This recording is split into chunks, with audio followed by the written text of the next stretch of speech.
Buenas tardes, doctor. Buenas tardes, compañero. Mi tema de exposición es la evaluación psicológica. ¿Qué es la evaluación psicológica? La evaluación psicológica es un procedimiento mediante el cual un psicólogo especializado recopila información sobre el paciente a través de un test o una entrevista, con el fin de evaluar el funcionamiento y las capacidades del mismo en determinadas áreas y a su vez predecir cómo será su comportamiento en un futuro. Una evaluación psicológica consta de las siguientes etapas: una entrevista clínica, la aplicación de un test psicológico, el análisis de los resultados a nivel cuantitativo y cualitativo, el dictamen del análisis que va a comprender los aspectos desprendidos, así como en su ponderación con los elementos pertinentes en el marco del examen. Y al final con la conclusión y su comunicación a la persona examinada. La utilización de unas pruebas válidas y previamente baremadas como el test psicométrico supone una garantía para el paciente en el proceso de evaluación y diagnóstico, pues permite completar la impresión o el buen ojo clínico que el profesional pueda tener como herramienta que han demostrado fiabilidad en muchos pacientes. En las sociedades modernas, la psicología va a prestar servicios en distintos ámbitos, desde la salud, como en la educación, en el trabajo o organizaciones. En ocasiones las personas van a acudir a un profesional de la psicología para solicitar ayuda o orientación para solucionar un problema como de pareja o educación hacia los hijos. Esta va a comenzar con una entrevista inicial. La entrevista psicológica es el primer acercamiento que tenemos con el paciente y por ende es muy importante observar ciertas recomendaciones para que la entrevista sea completa y productiva. A pesar de ser tan corta, los tipos de entrevista inicial son muy variados, dependiendo de los objetivos de la consulta o del estilo del profesional. La entrevista inicial se va a caracterizar por ser formal y estructurada y centrarse en la exploración general de las áreas de ajuste del paciente. Su aplicación no suele sobrepasar los 45 minutos y va a resultar muy eficaz para usarse como un formato predeterminado. Así deben llevarse los registros claros y específicos sobre las atenciones que va a realizar el psicólogo. En cuanto a los objetivos de la entrevista inicial, tenemos como fomentar una atmósfera cálida con empatía, confianza y aceptación hacia el paciente. Saber escuchar al paciente, entendiendo tanto la comunicación verbal como no verbal. Contener la angustia del paciente. Estimular la expresión verbal de la persona. E identificar el problema para así establecer objetivos. Debemos seleccionar estrategias de intervención. En la anamnesis vamos a tomar los datos personales del paciente, que va a incluir los nombres, de qué sexo es, su edad, su fecha de nacimiento, su nivel de educación, la ocupación que está laborando y su estado civil o religión. También datos iniciales de los padres o responsables del paciente, como la edad de los padres y nivel de estudio y ocupación de ellos. A continuación debemos indagar el motivo de consulta. El motivo de consulta es lo que va a expresar el paciente al llegar a la consulta. Por ejemplo, el psicólogo pregunta, ¿por qué estás aquí? Y el paciente responde, porque me siento deprimido, tengo mucha ansiedad. Buenas tardes, doctor y compañeros. Continuando con la exposición, les voy a hablar acerca de la anamnesis psicológica. Este constituye una recopilación de datos del paciente para así poder construir su historia personal y situar sus síntomas en la dinámica de la evaluación individual. Desde el punto de vista del paciente, este puede referirse a la triada, a la memoria de las ideas, de los objetos o eventos o hechos olvidados. Este tipo de anamnesis o de entrevista se estructura con la finalidad de poder adquirir información del paciente, la cual ha sido aludida anteriormente. Y principalmente busca la objetividad. Se le realiza a los familiares o allegados del paciente, siempre y cuando él no sea capaz de poder responder esta anamnesis o no tenga los datos completos para así poder ser llenado. Bien. Se relaciona con la estructura familiar y el nacimiento, también a las primeras fases del desarrollo del niño. Entre estas se destaca la actitud hacia el matrimonio de los hijos, los patrones de crianza, las carencias afectivas, las tentativas de aborto, la relación entre padres, los sentimientos de abandono y el nacimiento de un hermano.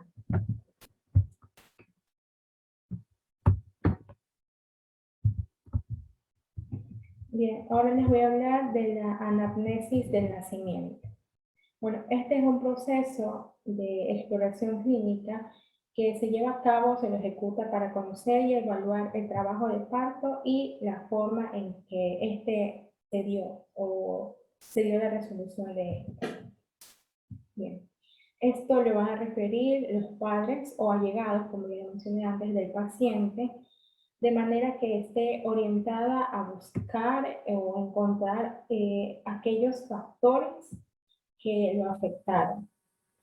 Y basándonos en esta anamnesis, se va a llegar a determinar o a una conclusión de que si el problema psicológico que presenta el paciente puede haber sido desarrollado o derivado desde el nacimiento.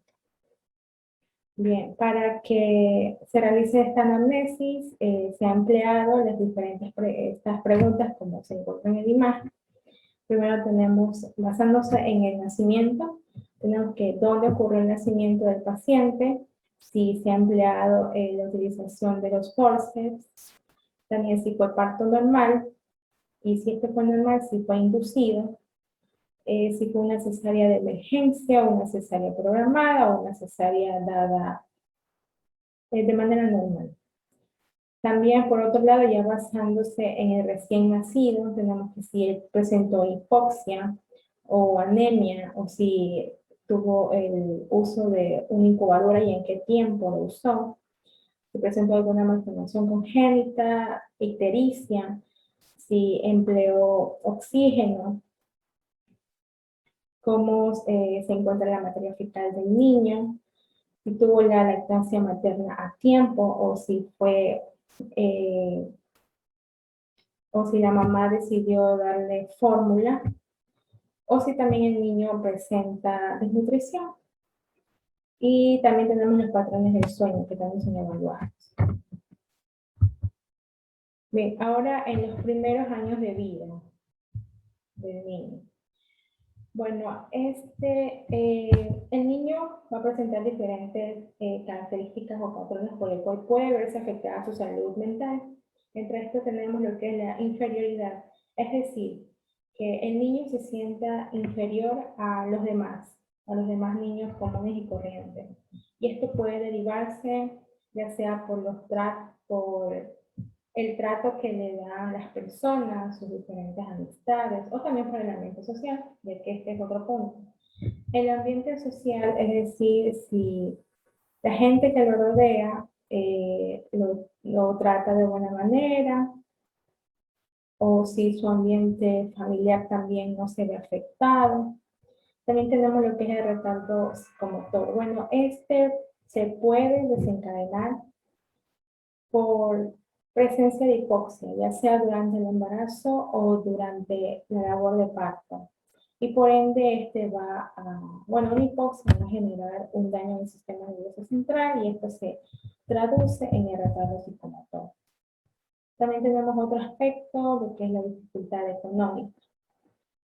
Al haber una baja economía en su hogar o pobreza, un patrón de pobreza, el niño desencadena diferentes emociones, pero las cuales son negativas, y por ende no va a desarrollarse de manera correcta y su salud mental se va a ver afectada. También tenemos otras características como es la exposición a situaciones emotivas traumatizantes, es decir, algún evento que le impactó y por decirle quedó de por vida. También los eventos de retardo del desarrollo psicomotor, como ya lo mencioné antes, el comportamiento hacia los padres y hermanos. El comportamiento hacia sus diferentes familiares también refleja que el niño tiene un problema de salud mental.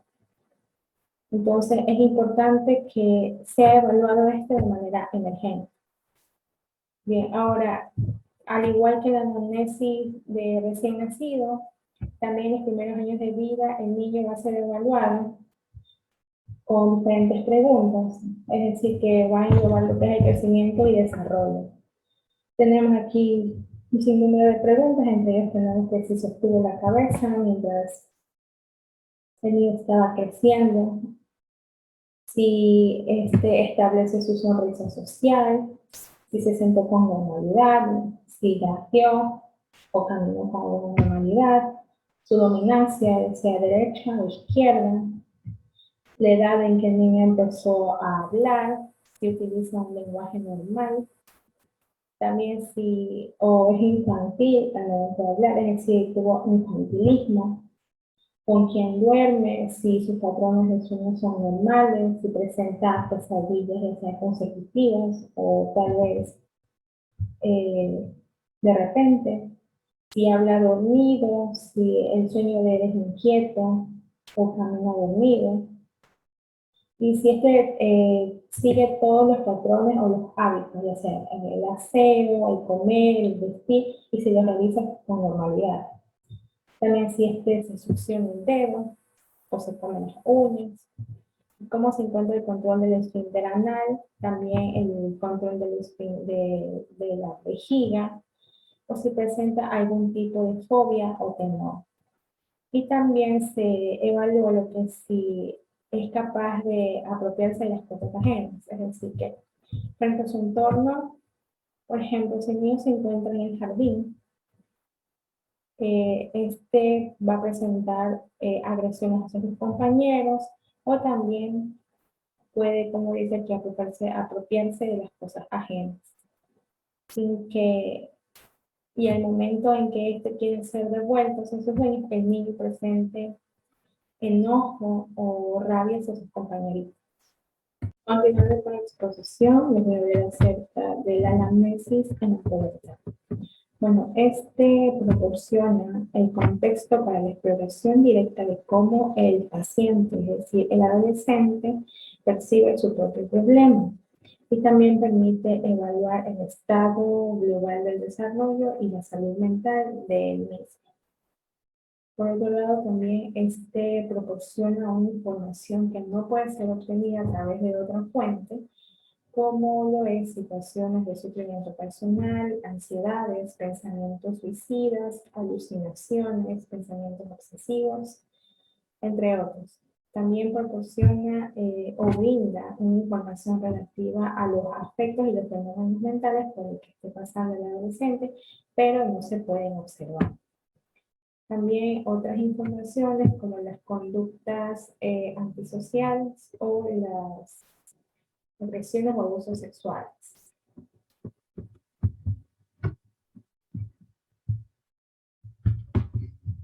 Bien, para que se realice esta anamnesis del adolescente es necesario que se base en una línea guía, es decir, en pasos, para que este se desarrolle de manera satisfactoria. Primero tenemos lo que es la presentación del profesional y del adolescente. Bueno, el personal se va a presentar ante el adolescente generándole confianza, le va a mencionar su nombre, qué papel va a desempeñar en la sesión. Bueno, el adolescente se va a presentar ante el profesional, también mencionando su nombre o algún apodo que a este le guste por el que le sean llamado, generando así un vínculo de confianza o una sintonía. Segundo, tenemos el registro mental de las impresiones iniciales del adolescente. Es conveniente tener en cuenta que los sentimientos que presenta un adolescente nos provocan guardar una relación directa y estrecha con lo que él va a sentir ante nosotros. Puede ser sentimientos de ansiedad o aburrimiento, también puede llegar el joven a llorar sus lágrimas. Bien, tenemos otro punto que es observar mucho y escribir poco. El psicólogo tiene que tener la virtud de ser observador, de manera que tiene que emplear un lenguaje no verbal, el cual puede ser la clave para que se desarrolle o él designe un buen diagnóstico. Sea el movimiento de las manos, la manera en cómo se sienta, la manera en cómo habla, los movimientos oculares, la mirada, inclusive hasta cómo lleva el paciente. También tenemos la buena relación que se lleva a cabo, la buena relación psicólogo-paciente. Bueno, para que este se desarrolle hay que evitar usar el argot o el vocabulario juvenil, que actualmente se encuentra de moda. ¿Por qué no se lo puede usar? Porque el paciente va a sentir en nosotros o en el psicólogo que no va a haber una confianza suficiente y a su lado o enfrente suyo no va a haber un profesional sensible y totalmente maduro. Es decir, que el paciente espera a que sea atendido por un profesional hasta acabar, más no por otro adolescente. Bien, también tenemos lo que es no tener temor al compromiso de la confidencialidad. Tenemos también el uso del lenguaje confortable. Bueno, para ello es necesario y que se encuentre delante de los padres. Aquí se debe asegurar la privacidad y la confidencialidad de cada entrevista, dejando claro diferentes puntos o los límites en que se va a llevar a cabo el secreto profesional. Tenemos que ver, también evitar los silencios prolongados y los comentarios que impliquen un juicio de valor. Los silencios muy alargados o extendidos no suelen ser cómodos ni mucho menos favorecedores, puesto que estos pueden ser interpretados por parte del adolescente como un desinterés, un ambiente hostil. También puede de esta manera repercutiendo directamente en los sentimientos del adolescente, es decir, va a hacer que se desarrolle un aumento de la tensión interna del paciente. Bien, tenemos también la seriedad a los comentarios del paciente. Bien, esto quiere decir que el adolescente, a ver, los comentarios que realice el adolescente esté en nuestras manos y este puede permitir o sea valorado de manera correcta como una persona y como un adulto, más no como un niño. Es decir, que a pesar de los problemas que le ha expuesto el paciente, es decir, el adolescente, el profesional lo siga teniendo en cuenta o lo siga valorando como una persona, un adulto tal cual como lo es. Bien, y finalmente tenemos lo que es explorar detalles del paciente. Es decir, tomar en cuenta la vida que ha llevado el paciente, sus diferentes circunstancias, sus temores, y también hay que tener en cuenta lo que es el motivo de la consulta por el cual el paciente ha llegado hasta profesional para que así sea tratado y poder tener una salud mental equilibrada. Gracias. Historia familiar. Son los datos familiares si ha tenido decesos, enfermedades, características comportamentales y trastornos psicológicos. Aquí vamos a analizar en los antecedentes familiares son las enfermedades mentales por el padre y la madre y los hermanos. También tenemos si ha presentado ese retardo mental, las dificultades de aprendizaje, los trastornos de lenguaje, alcoholismo, epilepsia, drogas, trastorno psicomotor y otras enfermedades. En la anamnesis a la edad actual son las relaciones entre los miembros del grupo familiar, los hábitos, las relaciones que establecen entre los miembros de la comunidad, los sentimientos de abandono o de rechazo, si se ha presentado, y su relación entre los padres, sus carencias afectivas, su expresión de rostro, vamos a analizarlo, su mímica, sus expresiones afectivas, su orientación y su organización de su pensamiento. También vamos a analizar que si va a presentar fobias, su tono de humor, su memoria, su atención, su conciencia, los problemas de comportamiento, si se va a presentar que si es agresivo, sus problemas de sueño y los problemas de conducta alimenticia. Historia de la vida del sujeto. Aquí vamos a analizar son sus rasgos de la personalidad, que si se muestra, es triste, alegre, si habla con facilidad, en qué situaciones, si es extrovertido o si es introvertido, si es mentiroso, independiente, nervioso, agresivo, afectuoso, imperativo, y si él consume algún medicamento. En las relaciones familiares y sociales, nosotros vamos a analizar cómo es su relación con su familia y con su entorno. Aquí vamos a analizar o a preguntar sobre cómo está compuesto su familia, que si está formado es por una madre, por un padre, por un hermano, por un hijo, por una esposa. Y aquí también vamos a preguntar cómo es su relación con el padre, su relación con la madre, su relación con los hermanos, cómo muestra, si él va a mostrar es una referencia por un familiar en especial, si tiene una actitud en relación al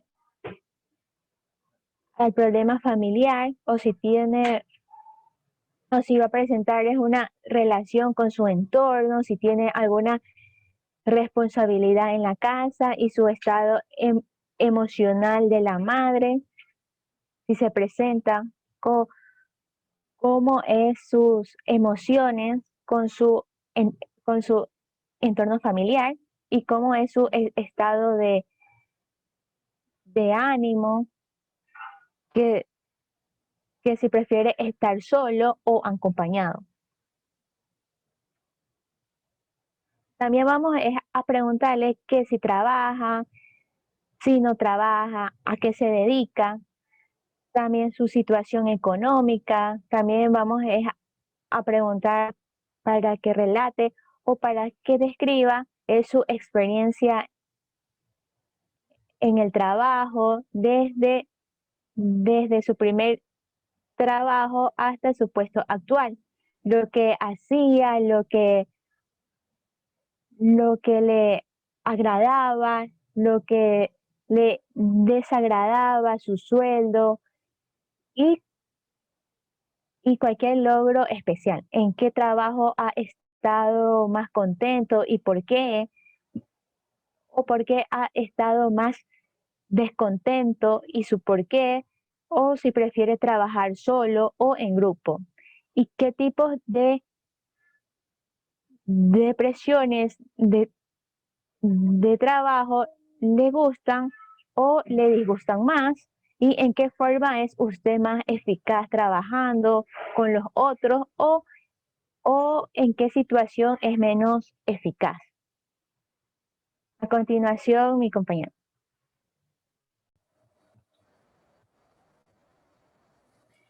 Mi nombre es Rian Triviño y voy a continuar con lo que es la evaluación del pensamiento. Esta se hace para verificar las facultades del pensamiento de una persona y determinar si cualquier problema está mejorando o está empeorando. También se lo conoce como una prueba neurocognitiva. Los exámenes más comunes van a ser el mini examen del estado mental, el examen de Folstein y la evaluación cognitiva Montreal. Siguiente, por favor. El examen mental básico va a contener los siguientes elementos, que es la aparición y la actitud del paciente. La apariencia y la actitud del paciente. Cómo luce el paciente, su aspecto, su actitud general, el aseo, el pelo, la vestimenta, su olor, su atuendo, el arreglo, el biotipo y si éste va a presentar lesiones visibles. La actitud hacia el ambiente, hacia otras personas, hacia el médico, si este encuentra tranquilo, irritable, tenso, lento, hostil, amenazante, dramático, indiferente, ansioso, pues, etcétera. Lo que es la conciencia, si está consciente y toma contacto con el entorno y con el entrevistador, o si se aprecia obnubilado, con letargia, somnoliento, o se encuentra en coma. Algunos cuadros clínicos en pacientes el paciente puede estar hipervigil, es decir, pues que se encuentra en un estado demasiado alerta. En lo que es el lenguaje y el habla, entonces debemos asegurarnos que el paciente nos esté comprendiendo. Nos daremos cuenta cuando lo saludamos y nos presentamos, pero además podemos preguntarle ciertas cosas, como si nos está atendiendo bien o si nos está escuchando. Si nos parece que no nos comprende, entonces podemos darle como que algunas órdenes sencillas. Por ejemplo, cerrar la mano, abrir los ojos, cerrar los ojos, abrir la boca, alzar la mano. Si el paciente no nos está atendiendo, entonces es posible que presente una afasia sensitiva o de la comprensión. Entonces, pues, procedemos a realizar un examen más minucioso. Luego de que nos aseguramos que el paciente pues, efectivamente nos esté comprendiendo, le pedimos que nos nombre algunos objetos. Entonces se le muestra una llave, una pluma, una moneda, y se le pide que diga el nombre del objeto. Si el paciente tiene dificultades en dar los nombres, entonces se sospecha una afasia motora o de expresión. Si el paciente presenta una afasia o un trastorno de conciencia, entonces pues el resto del examen pues va a resultar más complicado y va a ser de difícil interpretación. El habla pues es la expresión fonética del lenguaje, entonces debemos observar la velocidad. Si es muy rápido o si es muy lento. La cantidad, si es muy abundante, logorrea. Si no habla mucho, mutismo. La pronunciación, si tiene dificultades para pronunciar las palabras, disartria. El volumen, si es muy alto o es muy bajo. La orientación, aquí debemos explorar si la persona conoce en qué lugar se encuentra y en qué momento está. Entonces para ello pues se le pregunta si sabe qué hora es, qué día, qué mes y qué año. Si no sabe, entonces presenta una desorientación en el tiempo. Además también se le pregunta en qué lugar se encuentra y si no responde de forma adecuada, entonces es una desorientación en el espacio. La memoria, aquí se explora la memoria para hechos recientes, memoria para hechos remotos y memorias falsas. La memoria para hechos recientes se explora preguntándole por hechos que ocurrieron hace algunas horas. Por ejemplo, dónde estaba hace una hora, qué estaba haciendo, qué comió o con quién andaba. Para los hechos remotos, se pregunta por sucesos ocurridos hace varios meses. Si el paciente tiene dificultades en recordar, entonces es una hipomnesia. Y si no recuerda en absoluto, es una amnesia. Algunos pacientes tienen falsos recuerdos, o sea, aseguran haber vivido situaciones que no son ciertas, que no fueron reales. Entonces, estos falsos recuerdos se les llama confabulación. En lo que es la atención, se explora observando la capacidad que tiene el paciente de mantener una conversación coherente con el entrevistador, si se distrae fácilmente o si es capaz de concentrarse en el tema que se está tratando, si no sigue con su mirada o si no lo hace. Entonces hay que pedirle que nombre los días de la semana en orden inverso, o sea, domingo, sábado, viernes. Si el paciente tiene dificultades en la atención, no podrá llevar una secuencia ordenada. Entonces se dice que está aproséxico. En lo que es el pensamiento, se evalúa el pensamiento. En el pensamiento se evalúa el curso y el contenido. El curso del pensamiento se evalúa la velocidad del paciente. Si es demasiado rápido, entonces le llamamos taquipsiquia, y si es demasiado lento, le llamamos bradipsiquia. También evaluamos la forma como va a organizar sus ideas. Es decir, si el curso del pensamiento nos permite comprender lo que el paciente pues trata de expresar. Si el paciente expresa una serie de palabras sin sentido, entonces es un curso incoherente. Si cambia de tema de forma muy frecuente, entonces un curso disgregado. Si el pensamiento se detiene por unos segundos y luego cambia de tema, es un bloqueo del pensamiento. Si la persona abunda en detalles sin necesidad, entonces es un pensamiento prolijo. El curso del pensamiento se evalúa simultáneamente con lo que es el habla. Es decir, la evaluación del habla es lo que nos permite evaluar el curso del pensamiento, ya que el habla es la expresión externa del pensamiento. En el contenido del pensamiento, los trastornos más frecuentes son las ideas obsesivas y las ideas delirantes. Las ideas obsesivas son pensamientos que se repiten de forma muy frecuente y son molestosos para la persona. La persona los reconoce como pensamientos absurdos, pero no los puede evitar. Están obsesionados. Muchas veces obligan al paciente a realizar actos compulsivos. Un ejemplo de estos es cuando la persona pues continuamente tiene que lavarse las manos porque piensa que están sucias. Entonces, a pesar de que el paciente está consciente de que no las tiene sucias, él se lava las manos, no lo puede evitar. Otro ejemplo es cuando la persona pues tiene que regresarse varias veces a revisar si ha cerrado su puerta y no puede evitar hacerlo, porque si no revisa, entonces siente un sentimiento de angustia. En cambio, las ideas delirantes son pensamientos irreales que molestan, pero que la persona cree que son ciertos, aunque no tenga ninguna prueba. Se clasifican en delirio de referencia, donde el paciente cree que la persona hablan de él. El delirio persecutorio y daño, donde la persona asegura que lo persiguen para hacerle daño, matarlo o pues dañar a algún familiar o conocido suyo. El delirio de grandeza o megalománico, donde el paciente cree que pues es superior, como por ejemplo tener mucho dinero o pues ser alguien muy importante. O el delirio mágico religioso, donde la persona pues asegura tener contacto con espíritus, con santos, con que esa misma persona se encuentra poseída o con que esa persona es un santo. Los delirios de ruina, donde la persona piensa que está acabado moralmente o económicamente. El delirio nihilista, donde el paciente pues va a asegurar que le falta un órgano, en casos más extremos piensa que pues está muerto. El delirio de culpa, que pues va a referir que ha cometido una falta que merece un castigo. El delirio cleotípico, donde la persona cree que es traicionada por su pareja. Entonces, para evaluar el contenido del pensamiento se debe ser muy delicado con el paciente. Muchas veces son los familiares los que informan sobre estas ideas delirantes.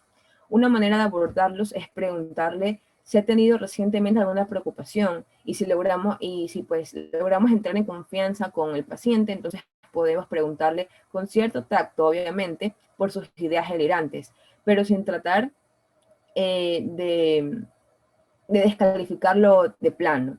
Aunque sí se le suele pedir criterios de realidad sobre las mismas. Por ejemplo, ¿por qué cree usted que pues le quieren hacer daño?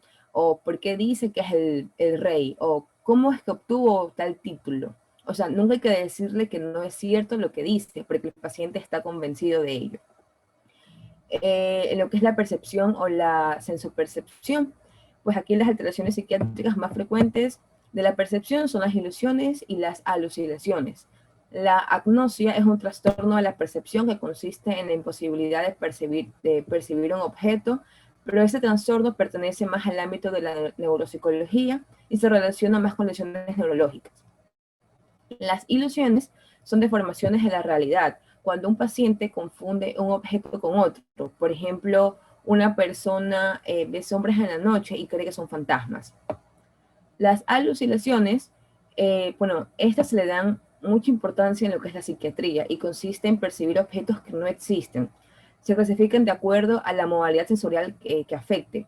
Las alucinaciones auditivas, las visuales, las olfativas, las anestésicas, donde la persona siente que lo tocan o que le caminan animales o cosas por el cuerpo. Y las sinestésicas, donde la persona siente que lo están moviendo.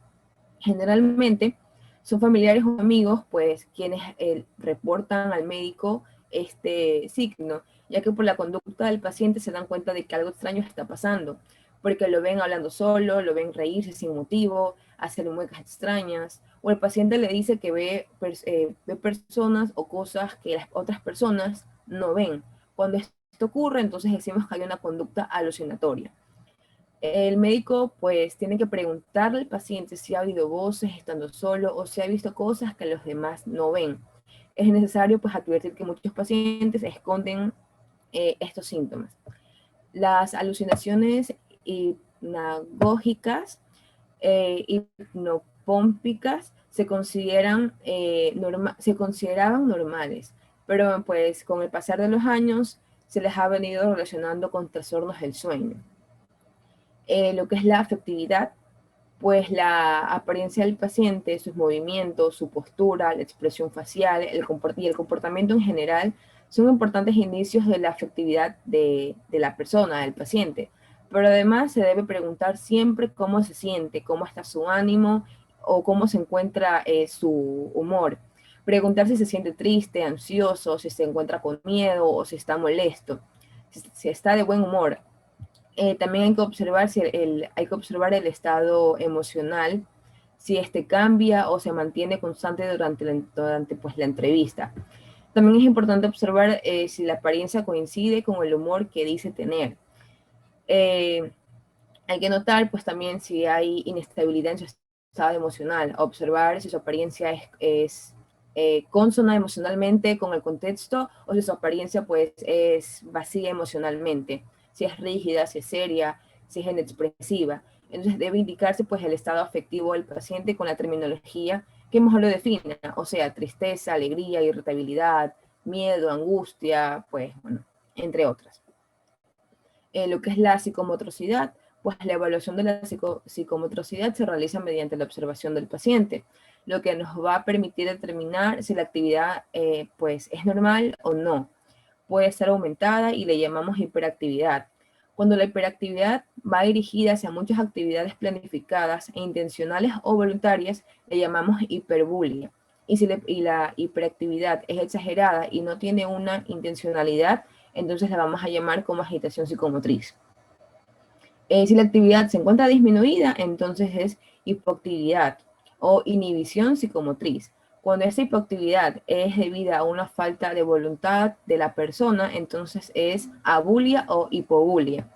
Si el paciente va a presentar movimientos repetitivos continuos, como por ejemplo balancearse continuamente, dar vueltas alrededor, se le va a denominar estereotipias. Y si se trata de movimientos a manera de mueca en la cara, sin ninguna finalidad, entonces es manierismo.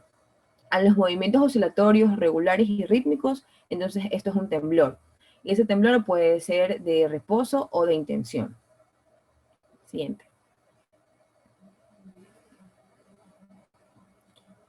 En la evaluación de la corporalidad, se van a evaluar aspectos sistémicos, estructurales, funcionales y sindrómicos. En el sistémico, pues vamos a evaluar cómo duerme el sujeto, cómo se relaciona con los alimentos, cómo opera su función excretora, cómo funciona sexualmente. En las estructurales, pues características corporales, el genotipo, el fenotipo y pues una evaluación bioanalítica. En las funcionales, la ausencia o presencia de enfermedad, funcionamiento sintomático o asintomático. Y en los sindrómicos, lo que es la alexitimia, que aquí pues, son personas incapaces de expresar o de identificar emociones, que generalmente es debido a un trastorno de aprendizaje en el aprendizaje emocional o pues lesiones cerebrales o psicosomáticos. Siguiente.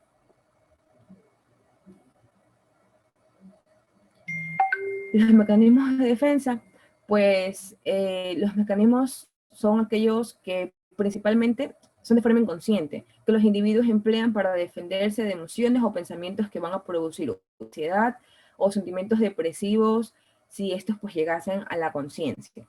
O sea, son aquellos recursos psicológicos defensivos por cuales el psiquismo busca preservar un sentimiento placentero de seguridad frente a la angustia generada por motivos o conflictos internos o por amenazas del mundo externo.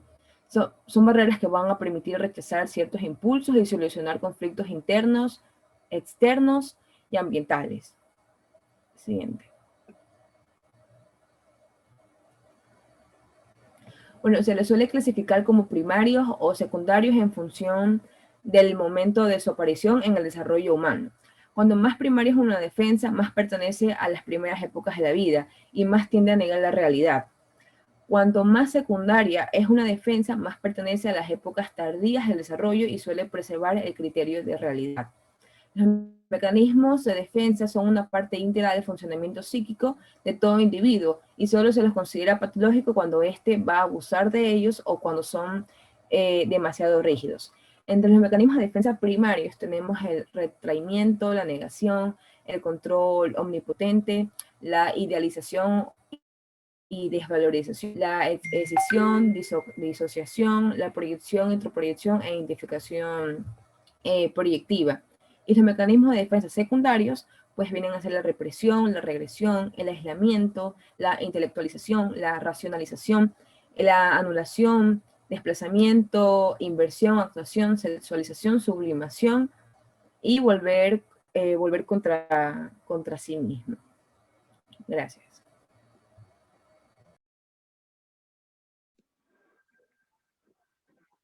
Voy a hablar sobre lo que es el diagnóstico.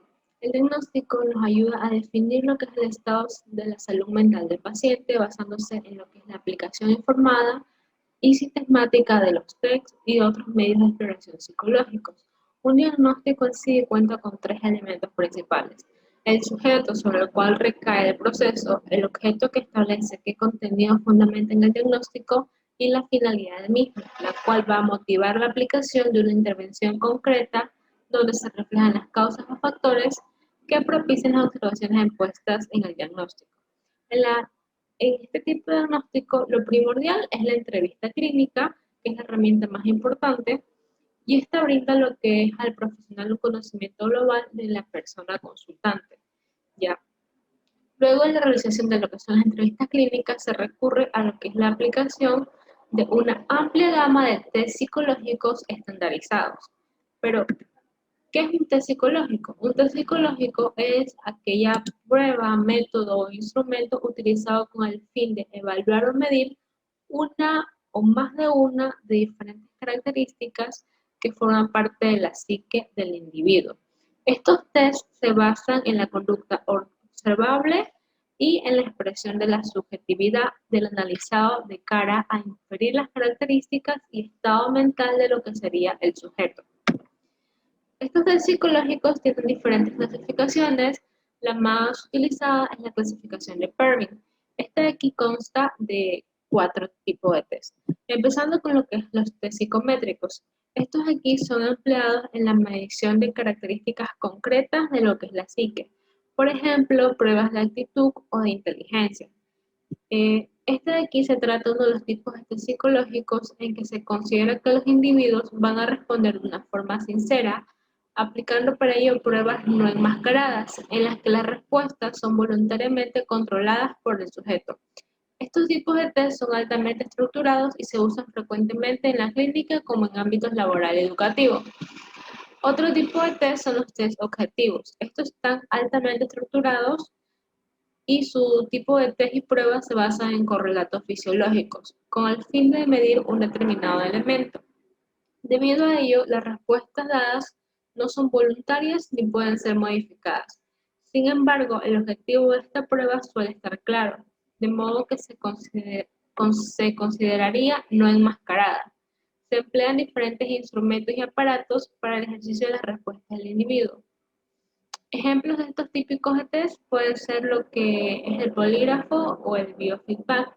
Dentro de estos test objetivos se pueden encontrar los test cognitivos, los motores y los psicofisiológicos. Los cognitivos evalúan aspectos como la atención, la concentración o la percepción.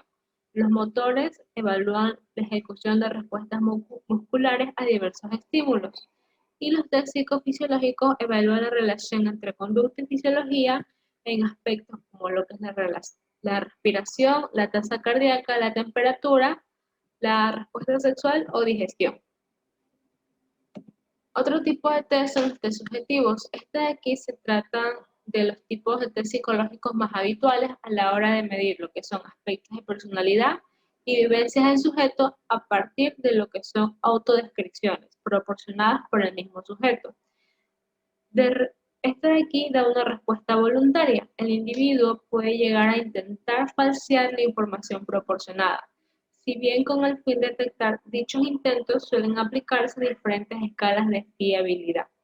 Este tipo de test suelen ser semiestructuradas y adaptadas al objetivo o al elemento concreto que se busca medir. Otro tipo de test son los test proyectivos. Estos aquí suelen emplearse de cara a analizar los aspectos más profundos y los rasgos de personalidad del individuo. Este de aquí, sus dichas respuestas presentan el mundo interno del sujeto en cuestión. Y el principal problema es que estos tienen una amplia libertad de respuestas posibles y el bajo nivel de estandarización. En este aquí puede haber diferentes tipos de test, como son los estructurales, los temáticos, los expresivos, los constructivos, los asociativos y los refractarios. Ahora, para finalizar con los tipos de diagnóstico, estos aquí pueden ser dos: el diagnóstico psicológico sintomático y el diagnóstico psicológico estructural. En el sintomático, este consiste en agrupar un cierto número de síntomas, lo que se llama un síndrome, en función de lo que es la frecuencia, la duración y la etiología de su aparición, y darle un nombre para que pueda ser fácilmente reconocido. Esto es útil porque es frecuente que en ciertos grupos de síntomas aparezcan juntos y formen cuadros clínicos familiares. Sin embargo, esta forma de diagnóstico no nos dice gran cosa sobre la persona que sufre de estos síntomas.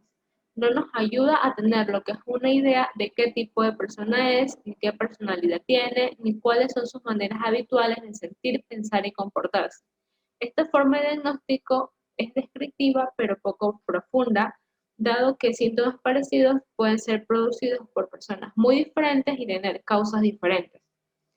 En el segundo tipo de diagnóstico, que es el diagnóstico psicológico estructural, este consiste en intentar descubrir cuál es la estructura de la personalidad del paciente, siempre sujeta a lo que es una revisión en función de nuevos datos para comprenderle como una persona completa y compleja.